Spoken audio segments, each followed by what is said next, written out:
اس پر اپنی 10 رحمتیں نازل فرماتا ہے۔ جس نے مجھ پر 10 بار درود پاک پڑھا رب کریم اس پر 100 رحمتیں نازل فرماتا ہے۔ جس نے مجھ پر 100 بار درود پاک پڑھا اللہ اس پر 1000 رحمتیں نازل فرماتا ہے۔ اللہ اکبر، ایک کا 10 پڑھیں تو 100 پڑھیں تو 1000 رحمتیں۔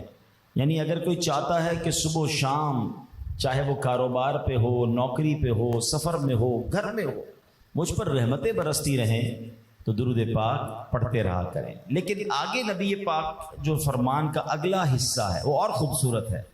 میرے آقا فرماتے ہیں وَمَن صَلَّ عَلَيَّ أَلْفًا، جس نے مجھ پر 1000 بار درود پاک پڑھا زحمت کتفہ کتفی علی باب الجنہ، آقا فرماتے ہیں اس کا کاندھا میرے کاندھے سے جنت کے دروازے پر چھو رہا ہوگا۔